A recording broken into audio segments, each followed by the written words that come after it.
안녕하세요. 오늘은 국가 위기 관리에 대해서 좀 논의를 하도록 하겠습니다. 우리가 2010년 3월에 천안함 폭침 사건이 있었죠. 그리고 6개월 후에 이어서 연평도 포격 도발이 있었는데요.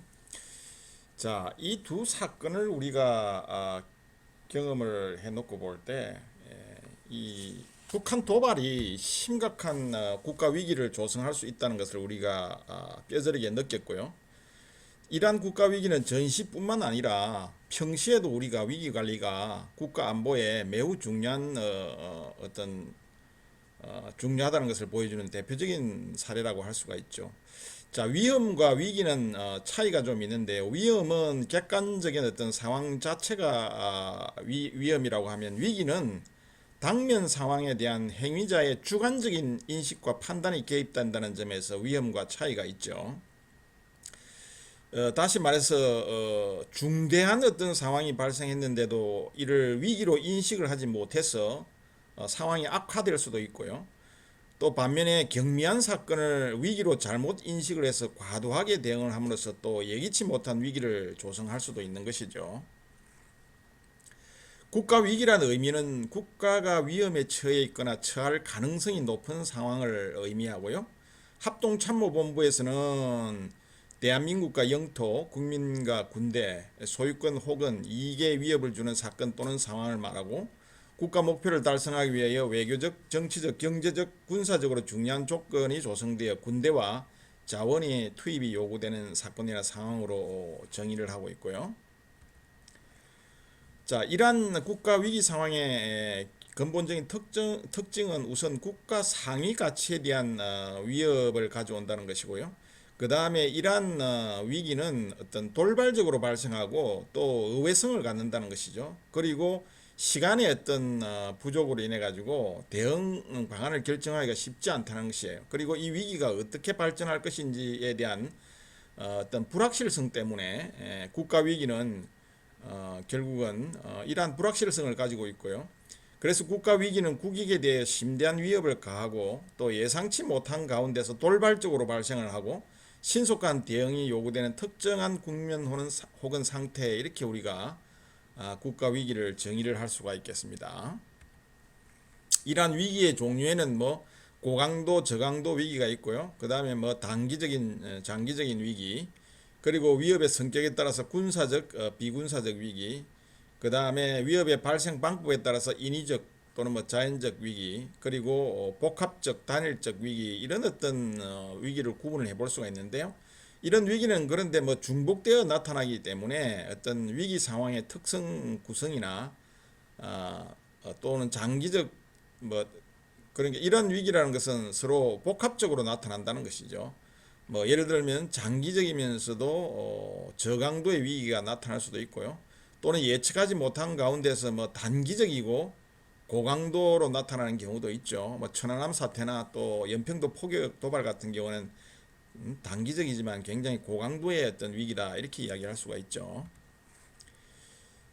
자, 국가 위기를 두 가지로 우리가 크게 범주를 해볼 때, 우선 국가가 결국은 국가가 추구하는 목표를 크게 우리가 국가를 유지하는 것, 그리고 하나는 또 국가를 발전시키는 것, 이 두 가지 측면으로 놓고 볼 때, 국가의 위기는 국가의 존립을 위협하는 위기, 즉 사활적 이익을 침해하는 위기와요, 국가의 성장과 장기적인 발전을 위협하는 위협, 즉 핵심적 중요한 이익을 침해하는 위기로 구분해 볼 수가 있죠. 우리가 국가 이익을 나눌 때 사활적 이익, 핵심 이익, 중요한 이익, 부차적 이익, 이렇게 우리가 흔히 구분을 하죠. 그래서 우리가 국가의 목표 자체가 국가의 어떤 생존을 유지하는 문제하고 또 국가의 어떤 융성과 발전을 어떤 두 가지 의미에서 볼 때는 크게 사활적 이익을 침해하는 위기와 그리고 핵심적 중요한 이익을 침해하는 위기로 이렇게 크게 두 가지로 분류할 수 있습니다. 사활적 이익 침해 위기라는 것은요, 결국은 물리적인 생존과 유지라는 가장 기본적인 국가 역할에 대한 도전이죠. 전통적 의미 또는 협의의 국가 안보에 대한 도전이나 위협들이 해당을 하죠. 예를 들면 국내 안정 질서의 교란으로 인해서 국가 통합이 저해된다든지, 사회 안정 질서가 파괴된다든지, 또는 통치 행위나 정책 집행이 방해를 받는다든지 또는 정권 전복 기도 등과 같은 이런 어떤 사건들로 인해서 조성되는 위기가 바로 사활적 이익 침해 위기 또는 뭐 국가 존립 위협 위기 이렇게 이야기할 수가 있고요. 뭐 이러한 구체적인 내용은 전면적인 무력 도발이라든지 또는 뭐 제한적 폭격이나 선박의 납포, 내란 및 폭동의 선동이나 지원, 테러, 뭐 요인 암살, 해상 봉쇄, 무력 시위, 경제 제재나 외교적 단절 뭐 이런 것들도 다 결국은 국가의 존립을 위협하는 위기라 할 수가 있겠죠. 그 다음에 핵심적 중요한 이익 침해 위기, 즉 국가의 성장과 발전을 위협하는 위기는요. 이 국가의 존립의 위협이 어떤 현상 유지적인 국가 목표에 대한 위협인데 비해서 이 국가의 성장하고 발전하는 위협은 보다 적극적이고 확장된 국가 목표에 대한 도전에 해당되죠. 그래서 보다 넓은 의미의 혹은 비군사적인 국가 안보에 대한 도전이나 위협을 지칭할 때 우리가 성장 발전을 저해하는 위협이다 이렇게 이야기할 수가 있겠죠. 그래서 단순히 군사적 위협으로부터 국가 통합을 유지하거나 국민 안정을 보장하는 차원을 넘어서 주로 국가 경제의 원활한 성장과 발전, 또 국민 복리 정진, 사회적 화합과 정의의 구현, 또 문화 예술의 창달과 진보 등을 심각하게 방해하거나 위협하는 행위나 사건들로 인해서 유발되는 위기 상황이라고 할 수가 있겠죠. 자, 사활적 이익을 침해하는 위기와 핵심적 중요한 이익을 침해하는 위기는 확실히 구분이 되죠. 사활적 위기는요, 쉽게 얘기하면 물리적 충돌이 주로 해당이 됩니다. 무력 도발이라든지 테러라든지 또는 뭐 심하게 하면 외교 단절 사태라든지 또는 뭐 내란 폭동 이런 걸 의미하고요. 핵심적 중요한 이익 침해는 주로 비군사적인 국가 안보에 대한 도전이나 위협들을 이야기합니다. 그래서 경제, 국민 복리, 사회적 화합과 정의, 문화, 예술, 창달, 진보 이런 것들을 심각하게 위협하는 행위로 인해서 발생하는 위기 상황이다. 이렇게 여러분들 크게 구분을 하면 되겠죠. 이 핵심적이고 중요한 이익을 침해하는 위기의 중요한 대표적인 예로는 우선 빈곤, 질병, 마약 또는 범죄의 만연 또는 식량 수급이나 전략 자원과 에너지, 원자재의 수급이 차질이 생김으로 인해서 생기는 국가적인 위기, 대형 화재, 원전 폭발, 유독가스 유출 등의 인위적인 사고, 또는 홍수나 가뭄, 또는 지진, 화산 폭발 같은 자연재난, 대규모의 자연재난을 의미하죠. 그리고 환경 오염이나 자원 고갈 등 생태계 파괴로 인한 국가적인 재앙이나 또한 개인적 차원의 각종 삶의 질을 위협하는 이러한 것들은 핵심적 중요한 이익을 침해하는 위기라고 할 수가 있겠습니다. 자, 지금까지는 우리가 위기에 대해서 좀 논의를 했고요. 이번 시간에는 위기 관리에 대해서 이야기해 보겠습니다. 이제 위기의 한자의 의미는 위태로움과 또 이 기회의 기자죠. 그래서 위험에 잘 대처하면 오히려 기회가 된다는 점에서 위기 관리 정책이나 이 위기 전략의 중요성이 있다고 할 수 있죠. 평시 위기 관리는 국가 안보뿐만 아니라 국가 발전에도 매우 필수적이다 이렇게 이야기할 수가 있고요. 이 위기 관리 개념은요, 2004년 국가안전보장회의에 의하면 국가의 위기 관리를 국가 위기를 효과적으로 예방하고 또 대비하고 대응하고 복구하기 위해서 국가 자원을 기획, 조직, 집행, 조정, 통제하는 재방 활동 과정으로 이렇게 규정을 하고 있습니다. 국방부에서는 위기 관리를 국가 위기를 사전에 예방하고 또 발생에 대비하고 위기가 발생했을 때 효과적으로 대응 및 복구를 통해서 피해와 영향을 최소화함으로써 조기의 위기 이전 상태로 복귀시키고자 하는 재발 활동으로 이렇게 제시를 하고 있고요. 이 위기 관리는 위기의 예방과 예방적인 측면과 그 다음에 사후 수습을 통해서 안보적 위협을 최소화하도록 하는 관리하는 데 의미가 있다고 볼 수가 있겠습니다. 자, 이 위기 관리는 상충되는 두 가지 목표를 동시에 추구해야 된다는 그런 어떤 어려움이 있죠. 자, 위협을 가하는 상대방을 제압하면서 자국은 패배자가 되지 않도록 해야 하는 목표를 일단 추구를 해야 되겠죠. 그런데 또한 이 위기상이 전쟁이나 이런 어떤 파국으로 확대되는 상황은 또 방지를 해야 한다는 이런 두 가지의 상충되는 목표가 있는 것이죠. 그래서 이 위기 관리의 핵심은 일단 전쟁을 회피하면서도 동시에 자국의 이익을 최대화하거나 손실을 최소화할 수 있도록 강압, 회유, 공세와 수세 전략 이런 어떤 최적의 비율로 이러한 전략들을 혼합해서 구사해야 하는 것이죠. 그렇기 때문에 이 위협의 유발 원인이나 상대국의 위협 의도뿐만 아니라 자국의 대응 능력 등에 대해서 종합적인 고려가 필요하겠죠. 위기관리 유행에는요 몇 가지가 있는데요. 우선 이 위기관리는 사후수습도 중요하지만 위기의 발단이 되는 위협의 근원을 해소하거나 또는 제거하는 것이 우선적이죠. 그래서 위협의 근원을 해소하는 방식에 따라서 위기관리를 세 가지로 분류하는데요. 교섭적 위기관리, 수습적 위기관리, 적응적 위기관리 이렇게 위협의 근원을 해소하는 방식에 따라 이렇게 분류를 합니다. 교섭적 위기관리라는 것은요, 상대의 고의적, 직접적 도발 행위로 인해서 야기되는 위기 상황 해결을 노력하는 것을 의미합니다. 그래서 위협의 유발 요인은 국가 간의 상충된 이해관계나 또 군사적 수단으로 해결하려는 상대국의 이 해결 방식 때문에 이러한 위협이 생기는 것이죠. 예를 들면 고의적이고도 직접적인 군사적 도발을 통해서 이해관계를 관철시키고자 하는 북한의 대남 도발과 같은 것은 교섭적 위기관리다 이렇게 이야기할 수 있습니다. 자, 이 교섭적 위기관리는 상대와 비군사적인 방법, 즉 협상을 통해서 위기 확산을 방지하는 것이 굉장히 중요합니다. 그리고 상대와 이익의 양보 또는 이익의 관철 또는 상호 조정을 위한 흥정이나 협상을 통해서 위기 해결을 시도해야 하겠죠. 왜냐하면 전쟁을 방지해야 되는 것이니까요. 그래서 이 교섭적 위기 관리의 핵심은 성공적인 협상을 이끌어낼 수 있는 협상력이라고 할 수 있습니다.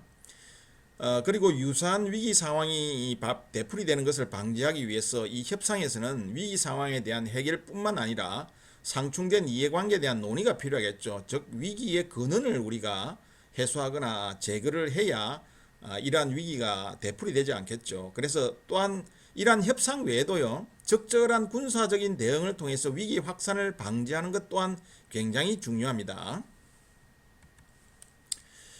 교섭적 위기 관리에서 주로 이루어지는 구체적인 내용은 우선 위기 상황이 발생하면 상대국과의 직접적인 대화나 회담을 개최하게 되죠. 그리고 근본적인 해결을 위해서 상대국과의 상시적인 대화 채널을 확보하려고 노력을 하고요. 그리고 위기 상황 확산 방지를 위해서 동맹국과의 공동 대응과 공조 체제를 확립하고요.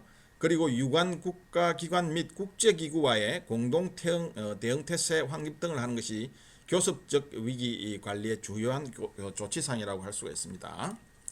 자, 다음은 수습적 위기 관리는요, 실수나 오류 또는 무의식적인 행위로 인해서 우발적인 사건입니다. 앞에 교섭적 위기 관리는 고의적이고 직접적인 도발에 의해서 야기되는 위기라고 하면요, 이것은 우발적인 사건에서 야기된 위기 상황입니다. 즉 의도적 침범이나 귀순이 아닌 기관 고장 등으로 북한 어선이 NLL을 월경했다든지 이런 것들이 하나의 수습적 위기 관리가 필요한 위기라고 할 수 있겠죠. 그리고 자연적 인위적 재난재해 또는 대형 사고로 인해서 야기되는 위기 상황 이런 것들은 수습을 해야 할 위기 관리죠. 예를 들면 홍수나 가뭄 또는 전염병의 확산이나 예비 전력의 하락 등으로 인해서 국가의 어떤 위기 상황이 발생하는 이런 내용들이 바로 수습적 위기관리가 요구되는 위기 상황이죠. 이 수습적 위기관리는 조속하고도 효과적인 사태 수습이 위기관리의 핵심입니다. 교섭적 위기관리의 핵심은 협상이 핵심 요소라고 그러면 여기서는 적절한 사태 수습이 위기관리의 핵심이죠. 왜냐하면 우발적인 사건이니까요. 이 수습적 위기관리의 최종 목표는 원상회복을 넘어서 보다 원래 상태보다 발전되거나 개선된 상태를 지향하는 경우도 있습니다. 그러나 근본적인 것은 우선 원상 회복을 먼저 해야 되겠죠. 이러한 수습적 위기 관리의 구체적인 내용에는 우선 관련 정보 교환과 공동 노력에 의한 신속하고도 효과적인 해결 방안을 강구하게 되고요. 우발적으로 이제 사건이 발생했기 때문에 이러한 내용이 중요하죠. 그리고 유관 국가들과 상황 통제, 대책 논의를 위한 직접 대화 채널을 유지하는 것은 공통적인 내용이고요. 동맹국과 관련 국제기구의 긴밀한 협의 공조 체제를 유지하고 또 사후 보상이나 재발 방지를 위한 대책 마련 등을 하는 것이 바로 수습적 위기 관리의 구체적인 내용이라고 할 수 있겠습니다. 그리고 자연재난이나 인위적인 어떤 재난으로 인해서 비상사태가 발생할 경우에는 이제 일원화된 이 상황 통제소 설치, 비상연락망 통신망을 구축하는 게 가장 우선되어야 하고요. 그리고 무엇보다도 유관 기관들과의 협조와 지원하에서 사태 진압 조치와 응급 구호, 또 군안 조치를 위한 인원 장비, 물자 투입과 활동이 전개돼야 되겠죠. 그리고 상황 발생 지역의 주변 정리 및 질서 유지가 중요하고요. 그리고 사태 수습 후에 분석 및 평가와 또 향후 개선 방향 검토 등이 수습적 위기 관리에서 요구되는 여러 가지 구체적인 내용이라고 할 수 있겠죠. 다음은 이제 세 번째 적응적 위기 관리인데요. 이 적응적 위기 관리는 위협의 근원이 우발적이거나 또는 뭐 고의적인 어떤 직접적인 도발에 의한 이런 어떤 교섭적 위기나 수습적 위기와는 달리 구조적인 문제로 발생하는 것입니다. 즉 다시 말해서 국제 질서의 어떤 구조적인 변화나 지역 주변 질서의 어떤 갑작스러운 구조 변화가 생겼을 때, 즉 다시 말해서 상황적인 어떤 변화로 인해서 발생되는 위기 상황입니다. 자, 예를 들면 새로운 무기 체계의 개발이나 도입이죠. 상대 국가의 어떤 적대 국가의 새로운 무기 체계가 개발되어서 도입이 되거나, 또는 지역 혹은 범세계적인 어떤 세력 분포나 판도의 어떤 변화가 생겼을 때 오는 위기, 또 동맹 관계에서 어떤 중요한 어떤 변화가 생기거나, 혹은 새로운 종류의 국제적 행위자의 등장, 뭐 테러와 같은 이런 것들이죠. 우리가 9.11 테러 같은 이런 것들은 대표적인 경우라고 할 수가 있고요. 그 다음에 국제적 행위를 규정하는 원칙이나 규범이 변화가 되거나, 또는 인접 국가의 정치, 경제, 사회적 질서의 급작스러운 변화, 예를 들면 북한의 어떤 정치적인 변화가, 혹은 북한의 어떤 정권의 변화가 생기는 이런 내용들은 적응적 위기 관리가 요구되는 위기라고 할 수가 있죠. 이 적응적 위기 관리에서 핵심은요, 우선 신속하고 정확한 실체 파악이 중요합니다. 그리고 이러한 위기의 의미가 어떤 의미를 가지고 있는지를 분석하는 것이 중요하고요. 이러한 위기를 장단기 대응 방안을 수립해서 보다 효율적이고 원만한 어떤 적응 등을 통해서 상황을 잘 관리해서 위기를 잘 관리해야 되겠죠. 이 적응적 위기 관리에서 주로 조치되는 내용들은요, 우선 새로운 상황 변화나 사태 추이에 관한 신속 정확한 정보 수집이 이루어지고요. 그 다음에 향후 전망에 대한 면밀한 관찰과 분석이 이루어지고요. 또 유관 국가들과 정보 교류와 정책 탐색 등이 이루어지고, 정책적 대응 방향과 또 구체적인 실전 방안 등을 모색하는 이런 구체적인 내용들이 이루어지겠죠. 이에 대해서 논의했고, 또 위기 관리에 대해서 논의를 했는데요. 이번에는 위기 관리를 하기 위한 어떤 위기 관리 전략에 대해서 논의를 해보겠습니다. 자, 우리가 이 위기는 어떻게 관리하느냐에 따라서 전쟁으로 확대될 수가 있고요. 또 혹은 평시 상황으로 회복이 될 수도 있습니다. 그리고 관련 국가들은 국가 이익의 관점에서 서로 행동을 하겠죠. 어떤 행동이 발생하게 되면 각 개별 국가들은 자국의 이익 관점에서 서로 행동을 하면서 경쟁을 하기 때문에 전쟁으로 확산될 가능성은 늘 존재한다. 이렇게 우리가 생각해 볼 수가 있고요.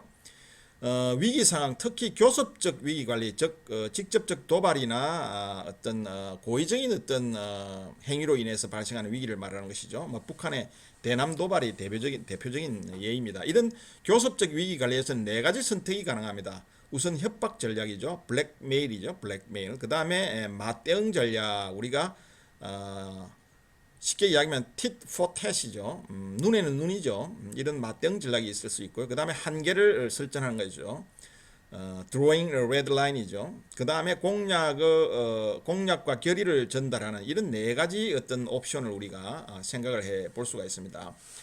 이 협박이 하나의 위기 상황을 주도하는 전략이라고 하면요, 나머지 이 세 개는 도전 국가의 어떤 선택과 행동 여지를 최소화함으로써 현상 유지에 대한 유리한 조건을 조성하는 전략이라고 할 수 있습니다. 즉 협박이라는 것은 우리가 주도적으로 어떤 우리의 어떤 의지대로 어떻게 위기를 해결하는 노력이라고 그러면, 나머지는 현상 유지하는 것이죠. 맞대응이나 한계 설정이나 공약 결의 전달 전략은 현상 유지에 대한 유리한 조건을 조성하는 전략이다. 이렇게 우리가 구분을 해볼 수 있습니다. 우선 협박 전략은요, 상대국에게 심각한 응징과 손실을 입게 될 것이라는 점을 강력하게 이제 예고를 함으로써 상대국의 위협 행동을 포기하게 만드는 것입니다.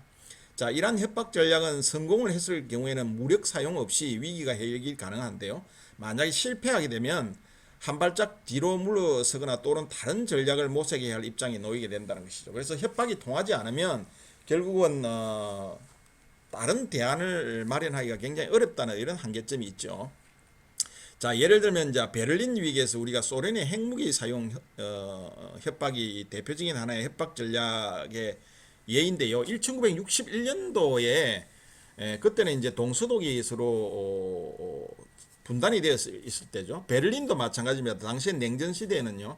베를린도 동베를린과 서베를린으로 이렇게 나눠져 있으면서 이 동독 내에서 이 베를린이 지리적으로 위치해 있었죠. 그렇기 때문에 상당히 이 동서 진영 간에, 즉 공산주의 진영과 자유민주주의 진영 간에 상당한 대립이 있었던 곳이죠. 그래서 1961년에 당시에 소련의 그 서기장인 흐르시초프가 미국의 케네디 대통령에게 최후 통첩을 보내서 베를린 위기가 재개가 됩니다. 즉 이때 상황은요, 동베를린에서 서베를린으로 이렇게 계속 많은 어떤 주민들이 이렇게 이탈을 함으로 인해 가지고 여러 가지 이제 체제 위기를 느낀 이 소련 측에서 미국 측에 결국은 베를린을 자유 도시화를 하자고 이렇게 제안을 합니다. 그런데 이제 이 자유 도시화 제안이라는 것은 결국은 중립지대화해서 결국은 소련에게 유리한 어떤 방향으로 동서독을 운용하자는 그런 의미였거든요. 그래서 서방 측이 이제 미국 측이 이를 거부했죠, 당연히. 그러니까 흐르츠포프가 핵무기를 사용하겠다고 이런 협박을 했어요. 협박 전략을 구사를 했습니다. 미국 측이 구사를 했지만 결국은 이게 통하지가 않았죠. 미 측에서 이것을 받아들이지 않았을 뿐더러요. 결국은 이 베를린 문제는 해결되지도 못하고 결국은 베를린 장벽이 이때 설치가 되죠. 이런 것들은 하나의 실패한 어떤 협박 전략의 대표적인 사례라고 볼 수가 있고요. 그 다음에 한국전쟁 이후에 이승만 대통령의 북진 통일 협박 전략은 상당히 성공적인 사례로 우리가 볼 수가 있는데요. 한국전쟁 이후에 우리도 또다시 어떤 민족 간의 어떤 전쟁 재발을 위해서는 우리의 사실 군사력이나 국방력이나 국가의 어떤 국력이 상당히 부족한 상태이기 때문에 우리는 미국과의 어떤 동맹 체결을 하려고 굉장히 노력을 했습니다. 그러나 미국이 이에 초기에는 응해주지 않았죠. 그래서 이승만 대통령이 만약에 북한의 군사 위협을 억제하기 위한 방편으로 북진 통일을 주장을 하게 됩니다. 그러나 북진 통일을 주장하게 되면 미측 입장에서는 상당히 이제 중공군 개입과 더불어서 여러 가지 세계의 3차 세계대전을 우려하고 있는 그런 상황이기 때문에 이때 이승만 대통령이 만약에 동맹을 체결하거나 어떤 전쟁 재발을 어떤 방지하기 위한 여러 가지 군사적인 조치가 되지 않으면 북진 통일을 강력하게 주장을 했죠. 이 북진 통일이라는 건 사실은 당시에 우리가 국력을 고려해 볼 때는 상당히 비현실적인 협박 전략이었습니다. 그럼에도 불구하고 이 한국의 취약한 국방력을 보완할 수 있는 미국의 안보 공약을 끌어냈고요. 결국은 한미 상호 방위 조약을 53년도에 체결하는 이런 어떤 결과를 도출해냈죠. 그래서 이승만 대통령이 구사했던 이런 북진 통일 협박 전략은 블랙메일의 하나의 성공적인 사례로 우리가 예로 들 수가 있습니다. 자, 맞대응 전략은 tit for tat입니다. 이것은 이제 위기를 확대하지 않는 수준에서, 즉 전쟁으로 확전되지 않는 이런 수준에서 보복 행동을 하는 것이죠. 그래서 보복 행동을 취해서 위기 상황을 해소를 유도하는 것입니다. 전제 조건이 있습니다. 위기를 확대하지 않는 수준, 즉 전쟁으로 확대되지 않는 수준이죠. 자, 이 맞대응 전략은 실패할 경우에는 더욱 강력한 응징을 선택할 가능성도 있기 때문에 상당히 위기가 고조될 그런 위험성도 없지 않아 있죠. 69년도에 중소 국경 분쟁에서 이러한 맞대응 전략이 있었는데요. 3월 12일 날 중국군이 이 소련군에 대해서 기습 공격을 감행을 했습니다. 이 시기에는 중국과 소련이 늘 국경 분쟁으로 해서 서로 굉장히 티격태격하는 이런 어떤 상황이었어요. 그래서 중국군이 소련군에 대해서 기습 공격을 감행을 하자 소련군은 3일 후에 바로 중국군에 대해서 유사한 규모의 맞대응 공격을 합니다. 이런 것들은 하나의 맞대응 전략이죠. 그래서 결국은 중국이 더 이상 소련에 대해서 국경에 대해서 침공을 하지 못하고 결국은 이러한 어떤 분쟁이 종결이 되었죠. 이런 것은 성공적인 어떤 하나의 소련의 맞대응 전략이라고 할 수 있고요. 그 다음에 우리가 2010년 11월에 연평도 포격 도발 시 한국군의 원점 대응 포격도 하나의 성공적인 맞대응 전략이라고 볼 수 있어요. 북한이 이 구월봉 일대 개머리와 이 무도 해안에서 해안포 기지에서 연평도를 향해서 170여 발의 포격을 가했죠. 여기에 대해서 우리 한국의 해병 연평부대가 바로 80여 발의 대응 포격을 통해서 1시간 후에 북한의 포격이 중지되었었죠. 이러한 것들은 전형적인 어떤 맞대응 전략으로서 성공적인 사례라고 우리가 볼 수가 있습니다. 다음은 한계 설정 전략인데요. 위기 상황에서 상대국이 어떤 행동을 취하면 아국이 강력하게 대응할 것이라고 사전에 어떤 한계를 설정하는 것입니다. 그래서 전략을 구사하는 국가는 국익의 우선순위를 명확하게 구분해야 하고요. 상대국에게 아국의 명확한 의사를 전달해야 하는 한편 또 이 상대국은 이를 오판하지 않아야 하는 이런 어떤 특징이 있죠. 자, 오가덴 위기 시 미국의 한계 설정 전략인데요. 이 당시에 미국은 에디오피아 군대가 계속 소말리아로 침공을 해서 여러 가지 분쟁을 고조를 시켰습니다. 그래서 미국은 이 당시에 에디오피아에게 한계 설정을 했죠. 만약에 소말리아로 계속적으로 에디오피아 군대가 이동을 하고 침략을 한다 그러면 에디오피아에 대한 군사적인 공격을 감행할 것이다 라는 어떤 한계 설정을 통해서 에디오피아의 군대가 더 이상 소말리아로 이동하지 못하도록 이렇게 통제하고 또 위기를 해소시켰죠. 그 다음에 2013년에 취했던 우리의 유엔 대북 제재 결의안은 대표적인 한계 설정 전략이라고 할 수가 있습니다. 자, 2013년에 이제 북한이 은하 3호를 발사했죠. 2012년에 했죠. 12년 12월 12일에 은하 3호를 발사를 함에 따라서 유엔 안보리에서는 대북 제재를 보다 확대하고 강화하는 새로운 결의안 2087호를 만장일치로 통과시키게 됩니다. 이 2087호에는요, 북한의 향후 행태에 따라서 중대한 조치를 취할 수 있다라는 어떤 한계를 설정한 것이죠. 그래서 국제사회의 강력한 대응 의지를 보여줌으로써 향후 북한의 핵과 또 미사일 도발 가능성을 차단하고자 한 것입니다.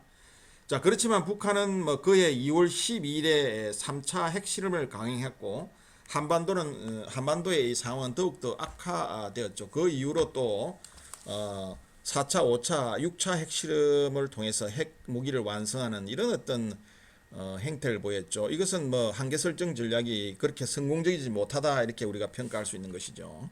다음은 공약 결의 전달 전략인데요. 이것은요, 상대국이 현재 상황을 변화시키기 위해서 모종의 도전 행동을 감행할 징후가 있다고 판단이 될 때, 사전에 그러니까 어떤 징후가 포착이 될 때 적의 오판을 방지하기 위해서 시도되는 것이죠. 어떤 억제 정책하고 밀접하게 관련되어 있다고 볼 수가 있습니다.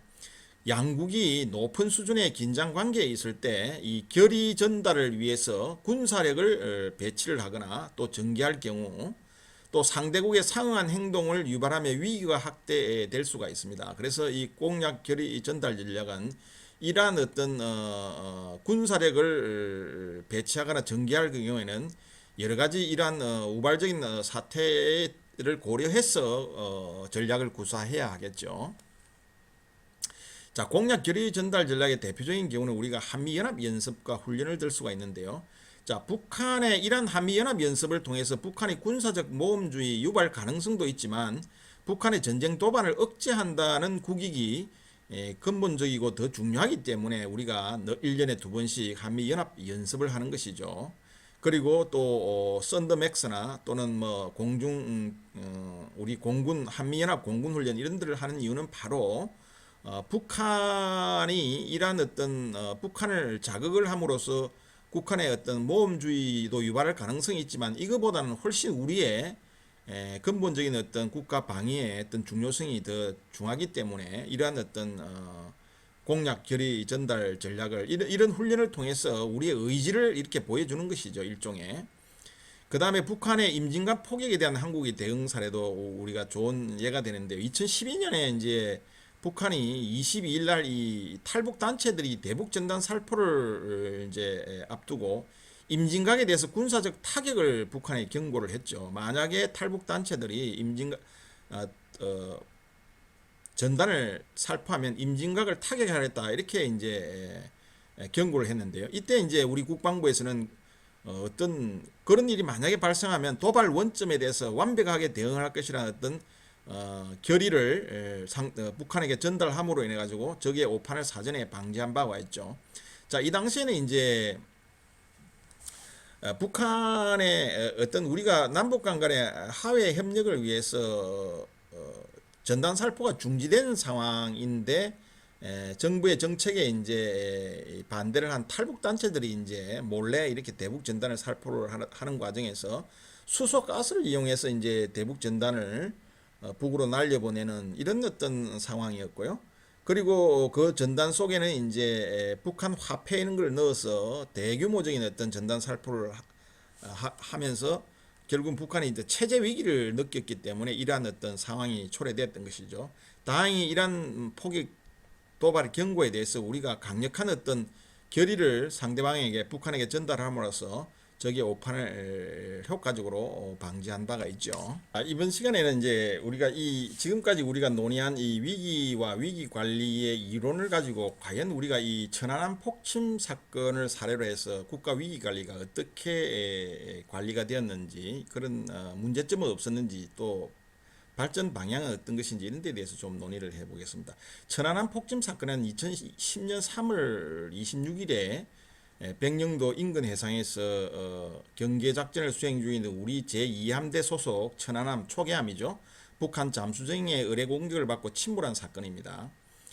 그래서 이 천안함 폭침 사건 이후에 우리 국가 위기의 어떤 방책으로서 하나의 내놓았던 게 5.24 대북 조치였고요.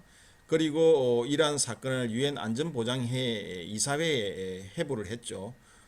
물론 뭐 안보리의 어떤 결의안 채택은 불발이 났지만 안보리 의장 성명을 채택하는 이런 결론을 나면서 결국은 천안함 폭침 사건이 마무리가 되었는데요. 자, 이 천안함 폭침 사건의 일지는 여러분들 뭐 보시는 바와 같습니다. 26일 날 이렇게 공격을 받았어요. 그래서 성조원이 46명이 전사하고요. 58명이 구조가 되었는데요. 그래서 바로 이함대 사령관, 즉 서해를 담당하는 우리 해군 이함대죠. 서풍 1을 발령했습니다. 이 서풍 1은 이제 함대 사령관 이상이 지휘관이 발령하는 최고 수준의 해상 경계 태세를 말합니다. 서풍 1을 발령했고요. 그 다음에 이제 4일 후에 민간 합동 조사단이 조사가 시작이 되었고요. 그리고 5월 달에 한 두 달 후에 민군 합동조사단의 결과 발표가 있었는데 이때 이제 북한 의뢰정에 의한 외부 수중 폭발이다라는 결론이 났죠. 한 두 달 정도가 걸렸습니다. 그래서 바로 이제 4일 후에 대국민 담화 발표를 통해서 대북 조치를 단행을 하게 됩니다. 남북 교류 협력을 중단을 하죠. 이걸 우리가 이제 흔히 5.24 조치라고 그러죠. 그리고 7월 달에 이제 유엔 안보리 의장 성명이 채택이 됩니다. 안보리에 이제 사실은 안보리 결의안을 우리가 채택하려고 했지만 뭐 그것은 불발이 나고요. 의장 성명이 결국은 채택이 됐죠. 물론 당연히 중국과 소련이 러시아가 결국은 비토권을 행사하기 때문에 안보리 결의안은 우리가 통과되리라고는 뭐 예상을 하지 못했 가능성이 거의 없었죠.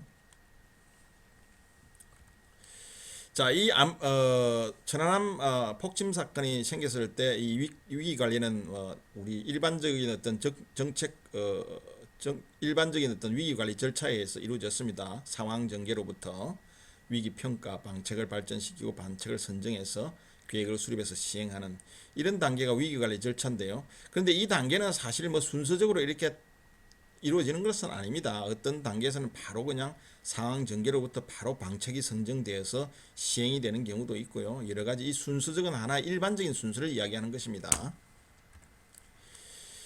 자, 일반적인 위기 관리 조치는요, 우선 이런 위기가 발생하게 되면요, 이 교섭적 위기죠. 교섭적 위기 관리가 적용이 되는 것이죠. 우선 상황을 잘 감시를 해야 되겠죠. 그리고 어떤 문제가 발생하는지 문제의 정확한 인지를 해야 되고요. 그 다음에 신속하게 상황 보고가 이루어져야 됩니다. 자, 천안함의 경우에는 위기 징조 보고는 없었습니다. 기습을 당했기 때문에 위기 징조에 대한 보고는 전혀 없었고요. 관련 부서에서는 천안함 폭발 보고와 함께 이 위기 확산 방지를 위한 대북 경계 조치와 또 위기 관리 체계는 가동이 되었었죠. 그리고 보고 과정을 보면 먼저 천안함의 포술장이 구조를 요청하는 과정에서 함대사에 보고를 했고, 그 다음에 함대사의 상급 군령 개선상인 작전사령부, 해군작전사령부와 그리고 합참국방부에 동시 보고를 했고요. 그 다음에 여기 합참국방부에서는 청와대에 이제 보고를 했죠. 그래서 천안함으로부터 청와대에 침몰 상황이 보고되는 데 소요되는 시간이 23분이 걸렸습니다. 자, 이때 보고할 때요, 피격 원인의 추정에 대한 보고는 없었습니다. 천안함 통신장과 이 레이더 기지 무선병이 의뢰 피격으로 침몰 사유를 보고를 하고요. 또 그 다음에 천안함 함장과 또 자기 상관인 전대장하고 통화에서도 의뢰에 맞은 것 같다는 내용이 이제 포함이 되고 있지만, 이함대사와 해군작전사령부에 보고될 때는 이 구체적인 상황이 보고가 안 됐기 때문에 합참에서는 이것을 보고를 하지 않았어요. 이함대사에서. 결국은 여기 현장에서도 사실은 어떤 명백한 어떤 상황 파악이 되지 않기 때문에 대략 추측을 해서 이러이러한 것 같다라는 어떤 상황만 보고를 했기 때문에 이함대사에서는 보고를 할 때 이 원인에 대해서는 보고를 안 했죠. 단지 현상만 보고한 겁니다. 천안함이 이렇게 파괴가 됐다라는 어떤 현상 보고만 한 것이죠. 대북 경계 강화 조치는 뭐 정부는 초기부터 공격에 의한 피격 가능성을 염두에 두었기 때문에 가장 기본적인 위기 관리 조치인 이 추가 공격의 가능성 방지와 동시에 동태 파악을 강화하는 이런 대북 경계 강화 조치는 이루어졌고요. 군은 경계 태세 발령을 하고요. 또 동태를 감시하고 군사 대비 태세 강화하는 등 경계 조치를 했고요. 이함대사에서는 서풍 1을 발령을 했고요. 그래서 또 적 도주로 차단과 탐색 작전을 위한 대잠 경계 태세 A급도 발령을 했습니다. 그리고 해공군에서는 적 도주로 차단과 대잠 탐색, 그리고 북한의 공중 상황을 확인을 했지만 특이한 어떤 수중 물체나 특이사항을 발견하지 못했고요. 합참에서는 대응 태세 확립을 위해서 이 상황과 관련해서 군사 대비 태세 강화 지시를 내렸고요. 각 작전사에 하달을 했습니다. 그 다음에 이제 국가 차원에서 위기관리 체계가 가동이 되었는데, 먼저 이 외교안보장관 회의가 당일날 소집이 되었습니다. 그리고 국방부에서는 위기관리위원회가 가동이 되었고요. 그리고 이 국방부에서 위기관리 기구는 이 국방부 합참 통합위기 TF를 편성해서 한 달 3월 28일부터 4월 4일까지 운용을 했습니다. 그래서 이 TF에서는 주로 한 일이요, 초기함 침몰 관련해서 국내외 동향과 또 관련 조치를 종합적으로 평가하고 통합 조정 통제하는 임무 수행을 했습니다. 그래서 이 TF에서는 위기 관리라기보다는 현상을 파악하고 현상을 보고해주고 하는 이런 어떤 그리고 언론에 대응하고 하는 이런 어떤 현상을 파악하는 정도로만 관리를 했지, 근본적으로 어떤 위기의 원인을 밝히고 위기의 어떤 근원을 해결하기 위한 이런 노력을 한 것은 아니었죠.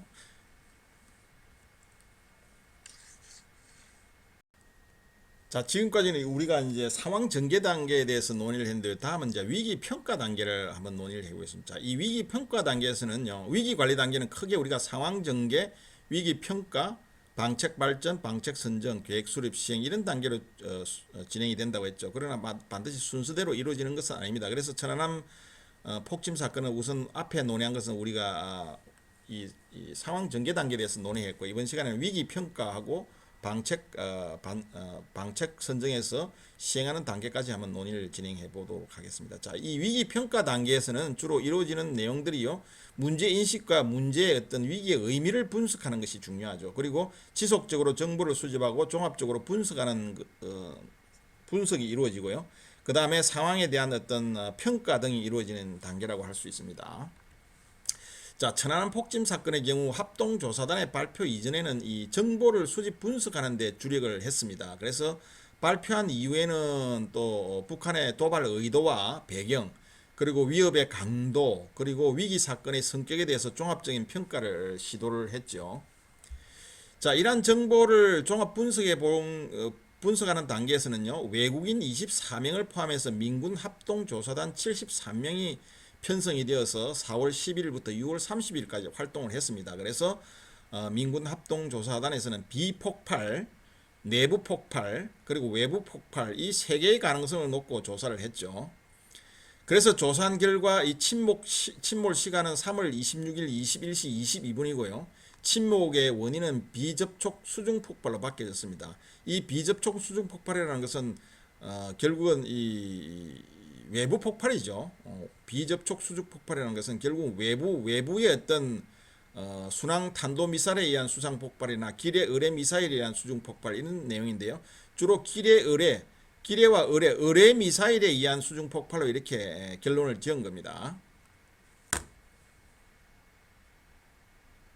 그러니까 여기서 이제 비폭발이라는 것은 뭐 충돌이나 자초 이런 가능성, 그 다음에 내부의 어떤 잠수정 내부의 탄약고가 폭발했다든지 또는 뭐 연료 탱크가 폭발했다든지 이런 어떤 내부의 문제, 그 다음에 마지막이 외부의 공격에 의한 폭발 이거죠. 이 외부 이게 결국은 비접촉 수중 폭발이라는 것은 결국은 이런 어떤 접촉이나 내부 폭발이 아니라 결국은 비접촉 수중 폭발이라는 것은 북한의 의뢰 미사일에 의해서 수중 폭발이 이루어졌다는 이런 의미입니다. 자, 그래서 국방부는 의뢰 공격의 주체를 판단하기 위해서 4월 말부터 다국적 연합정보팀을 구성해서 추진을 합니다. 분석한 결과 북한의 소형 잠수정으로부터 발사된 의뢰에 의한 외부 수중 폭발의 결과로 침몰되었다는 이 민군 합동조사단과 동일한 결론에 도달하게 됩니다. 자, 이러한 상황을 이제 평가해 볼 때요, 이 위기 사건의 배경은요, 북한의 대남 군사적 공세의 일환으로 평가를 할 수가 있고요. 남북 관계 측면에서 2009년도의 대청 해전 패배에 대한 보복과 긴장 관계 조성을 통해서 대남 압박 등이 작용했다 이렇게 평가를 할 수가 있습니다. 자, 이 이전에도 1999년에 1차 연평해전, 2003년도에 2차 연평해전, 그리고 2013년도, 2009년도의 대청해전 이런 여러 가지 서해상에서 우발적인 충돌이 많이 발생을 했죠. 이러한 것들이 누적이 되어서 북한은 호시탐탐 이러한 기회를 엿보고 있었던 상황이었죠. 그렇기 때문에 결국은 북한이 의도적으로 고의적으로 군사 도발을 했다라고 이렇게 평가를 할 수가 있는 것이죠. 또 이 당시에 북한은 내부적으로는 후계 체제 구축을 위한 긴장 조성과 또 내부 통합, 내부 결속을 다지고 또 경제난으로 인해서 사회 불만을 약화하는 이런 어떤 전략적 어떤 내부의 어떤 전략적 의도도 있었다 이렇게 볼 수가 있습니다. 2010년도에는 사실은 이제 북한이 핵 개발로 인해서 여러 가지 국제적인 어떤 제재를 경제 제재를 받는 시기였고요. 그리고 김정일이 아들인 김정은에게 정권을 물려주기 위한 어떤 준비를 하는 바로 그런 시기였죠. 자, 이런 어떤 위기를 우리가 상황을 평가해 볼 때 이 위기는 위협의 강도 측면에서 직접적이고 강력한 새로운 유형에 도발했죠. 사실은 천안함 폭침 사건 이후에는 여러 가지 DMZ 지역에서 북한의 어떤 침투라든지 또는 어떤 서해상에서의 우발 충돌 이와는 완전히 다른 직접적이고도 강력한 어떤 새로운 유행의 도발이다 이렇게 우리가 평가를 할 수가 있고요. 이것은 단순한 어떤 LLL 침범이나 DMZ의 어떤 침범이 아니라 대한민국 해군에 대한 직접적이고 강력한 도발이라는 점에서 사안의 중대성이 있었고요. 그리고 2000년대 들어서 군사적 위협이나 도발 수준을 지속적으로 높여오고 있고 이러한 천안함 침몰 사건도 바로 그러한 어떤 도발의 강도를 높여가는 그런 어떤 시점에서 시도된 것으로 이렇게 판단이 되었습니다. 위협의 성격 면에서는 유엔 헌장과 정전협정, 남북 기본 합의서를 위반한 대한민국을 공격한 북한의 군사 도발로 규정을 했고요. 그래서 유엔 안보리 해부 등과 같은 이런 국내 문제가 아니라 국제적으로 중대한 사건으로 규정을 했습니다. 그리고 위기 상황을 타개하기 위한 방책의 방향은 도발에 대한 단호하고도 강력한 대처, 그리고 국제적 차원의 사건을 부각시키고 국제 공조를 통한 대북 압박으로 이렇게 방향을 설정을 했습니다. 방책의 방향을 설정했다는 것이죠. 자, 다음은 이제 위기 평가 단계 다음에 이제 방책 선정 단계인데요. 이 방책 선정 단계는 주로 이루어지는 것들이 우선순위에 대한 여러 개의 방책을 작성해서 제출하게 되죠. 그래서 최고 결정자에게 결국은 여러 가지 옵션을 제출을 하면서 실무적 차원의 조언이 제공이 되고요. 그리고 최종적으로 방책이 선택이 이루어져서 결국은 계획을 수립을 하게 되는 그런 단계가 바로 방책 선정 단계입니다. 자, 천안함 폭침 사건의 경우 방책 발전 단계는 자료 제안으로 굉장히 어떠한 과정이 있었는지를 유추하기가 쉽지가 않습니다. 그러나 침몰 직후부터 정부는 북한의 소행이라는 심정을 가지고 여러 방책을 발전을 시켰을 것으로 추정이 됩니다. 그래서 우리가 앞에서 논의한 강력한 응징을 통한 맞대응 전략도 고려했을 것이고요. 그리고 북한의 재발 방지를 위한 공약 결의 전달 전략도 고려했을 것이고요. 또 대북 제재를 통한 협박 전략 등도 고려했을 것이라는 추론이 가능합니다. 왜냐하면 최초부터 정부에는 북한의 소행이라는 심정을 가지고 있었기 때문에 그런 것이죠. 자, 그런데 이제 군사적인 직접 제재는 위기 사건 이후에 한 민간 합동 조사 보고 결과가 나오기까지 한 2달이 걸렸기 때문에 이 군사적인 2달 이후에 사건 발생 2달 이후에 군사적인 직접 제재라는 것은 새로운 위기 조성의 어떤 가능성이 있고요. 또 확전의 위험성 때문에 일단 배제를 시켰습니다. 그래서 우선적인 방책은 대북 대응 정치로 선정을 했는데요. 결국은 대북 교류 협력을 중단하는 524 조치로 최종적인 방책을 선정한 것이죠. 그래서 524 조치를 최선의 방책으로 선정해서 발표를 했고요. 이 524 조치는 궁극적으로 국민들의 어떤 안보 불안증을 해소하고요. 당시의 사건으로 인해 가지고 이 사건 조사가 장기화되겠다면서 여러 가지 루머나 또 여러 가지 의혹이 증폭이 되었죠. 북한에서는 자기들은 전혀 상관없는 사건이라고 이렇게 또 부정을 했고요. 또 여러 가지 좌초설 또 NGO 단체나 여러 가지 반전 평화 단체를 비롯한 이런 국방 NGO에서는 또 진보 세력에서는 여러 가지 어떤 의혹설 이런 것들을 많이 제기를 했죠. 그렇기 때문에 국민들이 극도로 안보 불안감을 느꼈는데요. 이 524 조치는 결국은 이러한 안보 불안증을 해소하고 또 북한에 상응하는 대가를 치르게 함으로써 추가 도발의 억제를 의도한 그런 방책이라고 할 수가 있습니다. 그리고 기존 제재 조치의 활용과 남북 경협의 최소화 그리고 적극적인 대북 군사적 압박 등을 포함한 내용이 바로 524 조치라고 할 수 있고요. 지금까지 우리가 조치한 내용 중에서는 가장 강력하고 포괄적인 조치라고 할 수가 있습니다. 그래서 524 조치를 통해서 남북 교류 협력, 지금까지 해왔던 남북 교류 협력을 대부분이 중단이 됩니다. 그리고 천안함 사태를 유엔 안전보장이사회에 7월 9일날 회부를 하고요. 북의 공격 행위를 규탄하죠. 그리고 천안함 침몰에 대한 깊은 우려와 동시에 사건 책임자에 대한 적절하고도 평화적인 조치를 촉구하는 유엔 총회에 유엔 안보리 의장 성명을 채택하기에 이릅니다.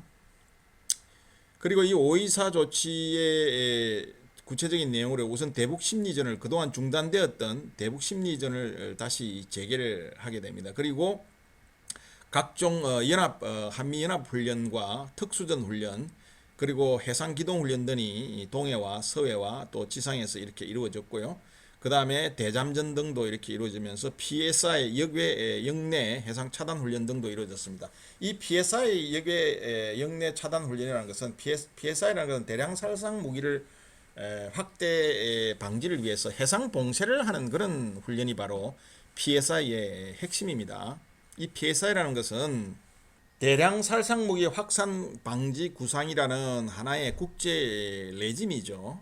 국제 레짐이고요. 이러한 PSI 역외 훈련을 우리가 우리 영해 밖에서 호주와 같이 이렇게 하고요. 그 다음에 영내에서도 우리가 해상 차단 훈련 등을 실시를 했었죠. 자, 북한의 반응을 보면요. 조사 결과를 부인하고 강력하게 반발을 했습니다. 그리고 사건과의 연루를 강력하게 부인을 하면서 오히려 의혹을 제기했고요. 대남 압박을 계속 가하면서 대내 결속을 다지고 대남 선전 선동을 강화했습니다. 한국은 예정대로 524 조치를 시행했고 북한의 도발은 바로 중단이 되었습니다. 그래서 2010년 3월 26일 북한의 도발로 시작되었던 천안함 위기는 5월 20일 침몰 원인에 대한 조사 결과 발표 이후 5월 24일 대북 조치 그리고 7월 9일 유엔 안보리 의장 성명 발표로 사실상 이제 종결이 되었던 것이죠.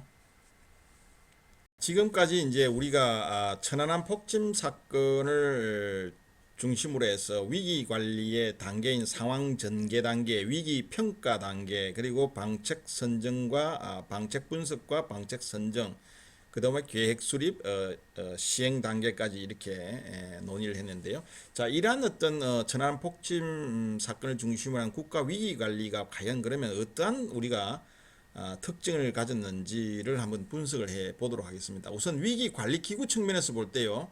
외교안보 장관 회의가 바로 2회에 걸쳐서 열렸습니다. 그리고 천안함 관련 대책 회의가 또 정부 차원에서 이루어졌는데요. 자, 이란 천안함 관련 관계기관 대책 회의가 계속해서 6월달 이후로까지 이렇게 이어집니다.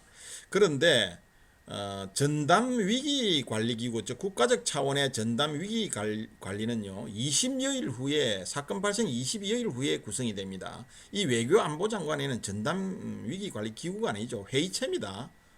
외교 담당, 즉 외교부 장관, 국방부 장관, 뭐 국정원 원장, 그 다음에 NSC 요원, 대통령, 이런 어떤 국무위원들 중에서 외교안보 와 관련돼 있는 이런 장관들 회의체이기 때문에 위기관리기구라고 할 수가 없죠.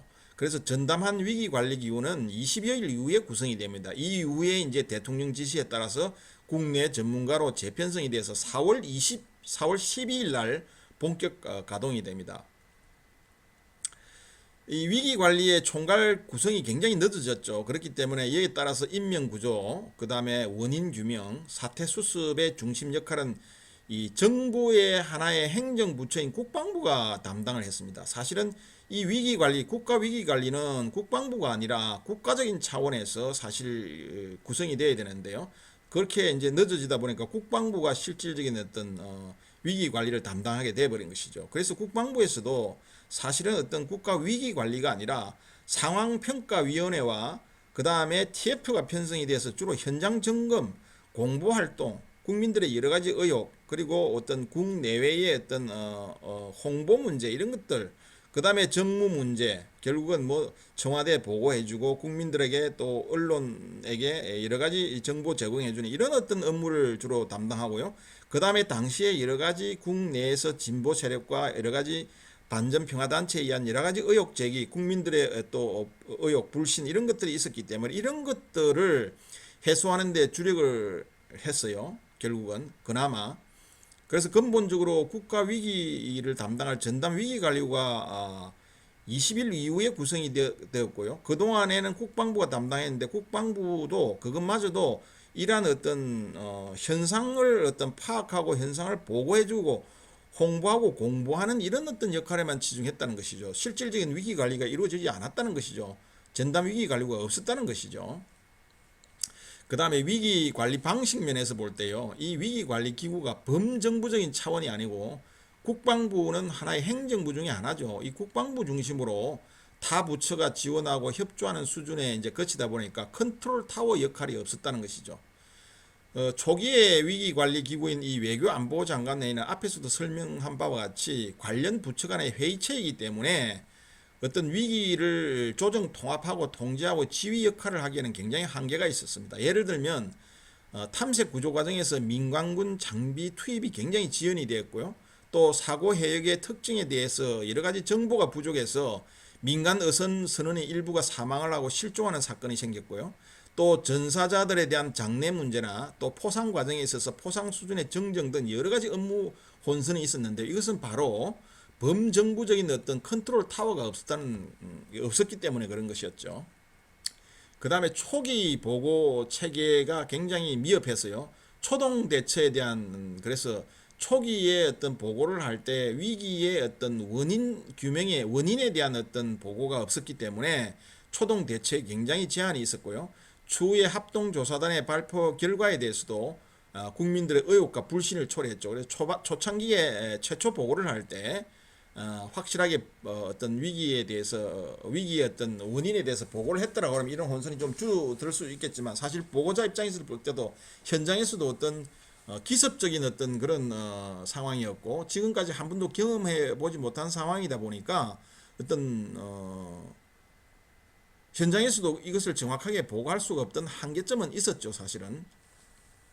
그러다 보니까 이 초기의 보고 체계 미흡으로 인해서 여러 차례 정정 보고가 있었고요. 또 초기 보고의 지연과 피격 원인 누락 이러한 것들로 인해서 초기 대응과 위기 조치의 가동뿐만 아니라 또 조사 결과의 신뢰성에서 굉장히 부정적으로 작용했죠. 가장 중요한 것은 사실 초기 보고가 굉장히 중요했는데요. 여기에서 상당한 실수가 있었죠. 그래서 평가를 해볼 때 이 위기 상황의 확대는 막았지만 결국은 위기 관리 과정에서 많은 문제점을 노출했다고 볼 수 있습니다. 우선 그래서 위기 관리 시스템의 재정비가 이루어졌고요. 이 이후에 또 이 위기를 수습하는 과정에서 대비 태세 강화를 하는 계기가 되기는 했습니다. 그리고 국가위기관리센터가 보완이 되고요. 또 서해도 서에서 여러 가지 대북 억제력을 강화하기 위한 국방개혁안이 마련이 되고요. 국지 도발에 대비한 서북도서의 대응 전력 보강을 했다는 측면에서는 굉장히 고무적이라고 평가할 수 있습니다. 그러나 이후 6개월 이후에 또다시 연평도 포격 도발 사건이 발생함으로 인해서 위기관리 시스템의 재개편이 불가피했죠. 그래서 이 위기관리 인식이 우선 미흡했고요. 여전히. 그리고 국가 차원에서 범정부적 차원에서 위기관리가 이루어져야 하고요. 그리고 한국형 위기관리 시스템을 정착할 필요가 있고요. 그리고 전문화된 체계화된 위기관리 기구와 위기관리 전문가 양성과 또 이를 뒷받침할 수 있는 예산 지원이 시급하다 할 수가 있겠죠. 자, 524 조치는요, 전방위적인 대북 조치이긴 하지만 한계를 노출시켰습니다. 이 524 조치만으로는 북한의 추가 도발을 막는 것은 사실상 역부족이었습니다. 왜냐하면 근본적으로 북한은 대남 전략이 변하지 않았기 때문에 그런 것이죠. 그래서 우리 한반도의 위기는 다른 유형의 위기와 다른 특성을 가지고 있습니다. 우선 한반도에서 이러한 위기는요, 전면적으로 확대될 가능성이 있기 때문에 상당히 이 위기 관리가 어려운 그런 측면이 있고요. 또 주변국들과의 관계를 고려해 볼 때 대북 대응책이 굉장히 제약이 된다는 것입니다. 옵션이 많지 않다는 거예요. 그리고 북한과 정치적 해법을 찾기 위해서 노력해야 하는 어떤 그런 여러 가지 이유는 바로 이러한 어떤 한반도 위기의 특성 때문에 그런 것이죠. 자, 전체적으로 평가해 볼 때 초기 대응의 미숙함으로 인해서 사회 내부의 갈등이 유발이 되었고요. 국민의 불안감이 정대되었고요. 또 불신을 해소하기 위한 과정에서 군사 기밀에 노출이 되는 등 여러 가지 문제를 노출을 시켰습니다. 그래서 앞으로 우리가 향후 국가 위기 관리에 있어서는 우리가 군 관련 정보를 어느 수준까지 어느 시기에 공개할 것인가에 대한 지침을 마련할 필요가 있죠. 지금은 이제 이런 것들이 많이 보완이 되어서 정비가 되어 있는 상태이죠. 자, 외교적인 측면에서 이 위기 관리는 일부는 성공, 일부는 미흡으로 평가할 수가 있습니다. 한미동맹 결속을 과시했다는 점에서는 굉장히 성공적으로 평가할 수가 있고요. 그 다음에 유엔 대북제재 결의안이 안보리 의장 성명에 거쳤다는 점은 좀 미흡하다고 볼 수가 있죠. 물론 중국과 러시아의 강력한 대북 비판을 이끌어내지 못한 점 등에서는 미흡하죠. 근본적으로 국제연합에서의 비토권이라는 어떤 제약 사항이 늘 우리가 이런 어떤 문제를 해결하는데 큰 걸림돌로 작용을 하고 있죠. 여기에서도 마찬가지 안보리 결의안이 채택되지 못했던 것은 결국은 중국과 러시아의 반대 때문에 그런 것이죠. 자, 이 안보리 의장 성명은요, 북한의 도발이라는 점을 불명확하게 또 문구에 언급이 되어 있습니다. 그래서 실질적인 제재 조치를 포함하지 않았다는 점에서 또한 한계를 보이고 있습니다. 자, 우리가 안보리 결의안은 어떤 법적인 구속력이 있지만 사실 이 안보리 의장 성명은 법적인 구속력이 없는 상징적인 조치에 불과한 것이고요. 그나마도 이 안보리 의장 성명 내에 북한 도발이라는 구체적인 어떤 문구가 들어가 있지 않았기 때문에 애매모호하게 언급이 되어 있었기 때문에 실질적인 어떤 제재 조치가 안 되었다는 점에서는 굉장한 한계를 우리가 보였다고 볼 수가 있죠. 자, 결론입니다. 그래서 국가 위기는 철저한 관리를 통해서 극복이 가능하다는 것을 우리가 이 천안함 폭침 사건을 통해서 우리가 도출해낼 수 있고요. 그리고 위기라는 것은 사전에 미리 대비하고 준비한다고 하면 안보 확립의 계기로 활용을 할 수 있다는 것이죠. 결국 위기라는 의미가 위기라는 의미에서 기자가 기회 기자니까요. 우리가 이것을 잘 극복하면 오히려 안보를 강화할 수 있는 기회로 활용을 할 수 있다는 것이죠. 그리고 무엇보다도 작은 징조를 경시하고 또 시간이 지나면 자연스럽게 해결되리라는 이 근거 없는 낙관론이야말로 이 위기 관리의 가장 큰 함정이라는 것을 우리가 늘 명심을 해야 하고요. 만약의 사태에 대비해서 평시에 철저한 감시와 정보 체제를 수립을 하고 발생 가능한 상황에 대한 대응 시나리오를 마련해서요. 원활한 위기 관리를 위한 조직적 체계와 우리가 절차를 준비한다면 얼마든지 위기는 관리될 수 있다는 것을 우리가 인식을 할 수 있고요. 그래서 이 총체적인 어떤 국가 관리에 대한 위기 분석과 또 이에 대한 대비를 하기 위해서는 무엇보다도 위기 관리 리더십 배양도 중요하다 할 수 있겠습니다.